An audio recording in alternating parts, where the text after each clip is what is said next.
నమస్కారం, నా పేరు రమ. వెల్కమ్ టు బొజ్జా భిక్షమే యూట్యూబ్ ఛానల్.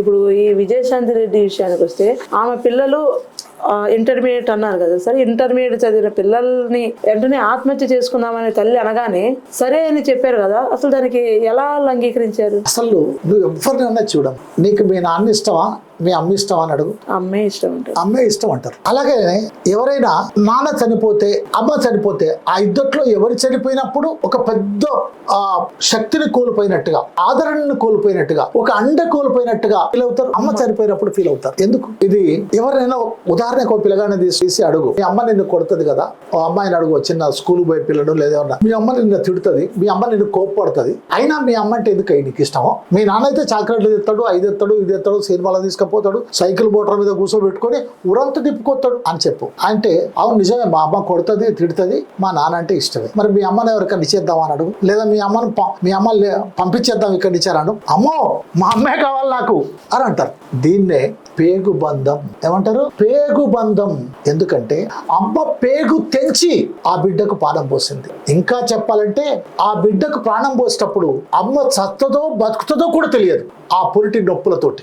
అవి మామూలు ఆ నొప్పులు ఇంత అని మెజర్మెంట్ చేయలేము. మనిషి నొప్పి లేస్తే ఎంత భరించగలుగుతాడో ప్రసవ నొప్పులు అంతకు 10 రెట్లు 20 రెట్లు ఎక్కువ ఉంటాయి. అయినా బిడ్డకు ప్రాణం పోస్తుంది. తాను చస్తానని తెలిసినా గానే నా బిడ్డ బతకాలని కోరుకుంటది. కాబట్టి అమ్మ గర్భంలో పాప ఉన్నప్పుడు, ఆ బిడ్డ ఉన్నప్పుడు, ఆ గర్భాన్ని ఆ 9 నెలలు ఆ గర్భంలో ఆ బిడ్డకు అందించినటువంటి ఆ బంధం ఏదైతే ఉందో, ఆ బిడ్డ కాటికి పోయేదాకా కూడా అది ఎవరు విడదీయలేరు. అంతేకాదు ఆ బిడ్డకు పాలు ఇవ్వటం, ఆడబిడ్డ అయినా మగబిడ్డ అయినా ఆ పిల్లగాళ్ళకు పాలు ఇవ్వాలి. ఎవరు పాలిస్తారు? ఒక బిడ్డను తన సనబాలు తన ఛాతికి ఒత్తుకొని ఇట్లనే పట్టుకొని పాలు ఇవ్వటం వల్ల ఆ బిడ్డ ఆ పాలు తీసుకుంటున్నప్పుడు ఆ తల్లి బిడ్డ పొందుతున్నటువంటి అనుబంధాన్ని, అనుభూతిని, ప్రేమను, అనురాగాన్ని ఏ రూపంలో కూడా నువ్వు వర్ణించలేవు, నువ్వు చెప్పలేవు. అనుభూతి పాలు కాదు, తన రక్తాన్ని ఇస్తుంది ఆ బిడ్డకు. పాలు రక్తం కాదు, తన ప్రాణాన్ని ఇస్తుంది ఆ బిడ్డ. కాబట్టి అలా ఉంటారు. మీరు అనొచ్చు, మరి అట్లయితే కొంతమంది బిడ్డలు, కొంతమంది కొడుకులు ఎంతో దుర్మార్గంగా వివరిస్తున్నారు సార్ ఇప్పుడు ఈ కాలంలో.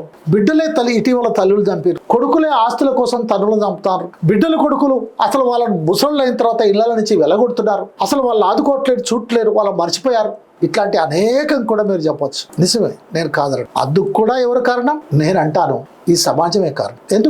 ఎందుకంటే వాడికి ఇచ్చిన చదువు ఏం నేర్పింది? వాడికి ఇచ్చిన చదువు ఏ సంస్కారాన్ని నేర్పింది? దోపిడీ సంస్కారాన్ని నేర్పించింది, సెక్స్ సంస్కారాన్ని నేర్పించింది, క్రైమ్ సంస్కారాన్ని నేర్పించింది. కానీ ప్రేమను, అనురాగాన్ని, ఆప్యాయతను నేర్పించిందా? నేర్పిస్తుందా?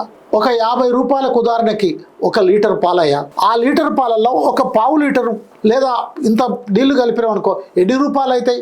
అనగానే వాడు 60 రూపాయలు అంటాడు. అసలు పాలల్లో నీళ్లు కలపడం తప్పు అని ఎందుకు చెప్పట్లేడు? అసలు అట్లా కల్తీ చేయొచ్చు, అట్లా వడ్డీకి ఇవ్వచ్చు అనేటువంటిది ఎందుకు ఆ పాఠాలలో చెప్తున్నారు? కాబట్టి అంతేకాదు, ఇవాళ సెల్ ఫోన్ ఏం చెప్తుంది ఆ యువకునికి, ఆ బిడ్డకు, ఆ కొడుకు?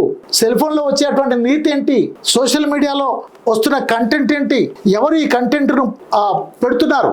ఎవరు ఈ కంటెంట్ను అందులో పెట్టడానికి అలో చేస్తున్నారు? ఈ ప్రభుత్వాలు కాదా? ప్రభుత్వ విధానాలు కాదా? ఎవరు ఇలాంటి విద్యా విధానం పెడుతున్నారు? విద్యా విధానం కాదా? కాబట్టి కొంతమంది తల్లిదండ్రులు ఇలాంటి ఇబ్బందులకు గురిగా పడుతున్నారంటే కూడా ఆ పిల్లలను నిందించే కంటే ఆ పిల్లలను సరిచేయలేనటువంటి ప్రభుత్వ విధానాలను నిందించాలి, ఈ సమాజాన్ని నిందించాలి తప్ప మరొకటి కాదు. వాళ్ళని శిక్ష చేయటం చాలా ఈజీ. అలా చేసినటువంటి వాళ్ళని అరెస్ట్ చేసి ఆ శిక్ష చేయటం వల్ల ఏమవుతుంది? కోర్టులు ఇక జైళ్ళు సరిపోలేనటువంటి పరిస్థితి ఏర్పడ్డది. లక్షల పెండింగ్లు అయిపోయినాయి, జైళ్ళని నిండిపోయినాయి. ఇక కొత్త జైలు కట్టాల్సిన పరిస్థితి వచ్చింది. దానికంటే అసలు నేరాలు లేని నేరరహిత సమాజాన్ని ఏర్పాటు చేయాలి అని ఎందుకు ఆలోచించరు? మంచిని ప్రచారం చేయాలని ఎందుకు ఆలోచించరు? మనం పెంపొందించాలని ప్రభుత్వం ఎందుకు ఆలోచించదు? ఇవాళ మన ప్రజానాయకులు, రాజకీయ నాయకులు చేస్తున్న పరేంటి?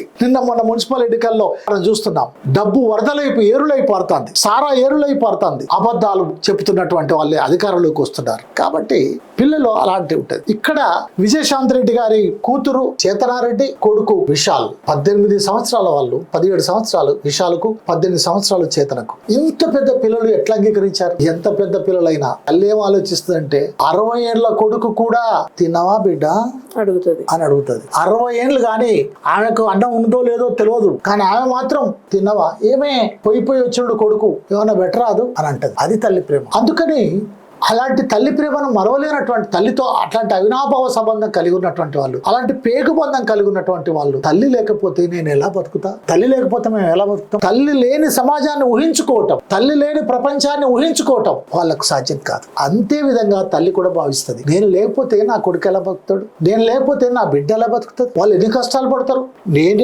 నేనే ఇంత ఒంటరిదాన్ని అయిపోయానే, ఇంత చదువు చదివి ఇంత పెద్ద ఉద్యోగం ఉండి నెలకు లక్షల రూపాయల జీతం వచ్చి మంచి ఇల్లుండి పెద్ద కారుండి అన్ని సౌకర్యాలున్నా మానసికంగా నేను ప్రశాంతంగా లేను, నేను ఒంటరి జీవితాన్ని అనుభవిస్తున్నాను, నా వెనక ఎవరు ఏమనుకుంటున్నారో నాకు తెలియనటువంటి పరిస్థితి, నాకు అది భయం అవుతుంది ఒంటరి జీవితాన్ని అనుభవించడం. మరి నేను లేకపోతే నా బిడ్డ బతుకుతా, నేను లేకపోతే నా కొడుకు బతుకుతాడా అని ఆమె అనుకుంటుంది, మా అమ్మ లేకపోతే మేమెలా బతకాలని వాళ్ళు అనుకుంటున్నారు. కాబట్టి ఈ పరిస్థితులను మనం చూసినప్పుడు నిజమే చాలా బాధాకరం. అది తలుసుకోలేనటువంటి పరిస్థితి, అది ఊహించలేనటువంటి పరిస్థితి, ఎవరికి రాకూడని పరిస్థితి.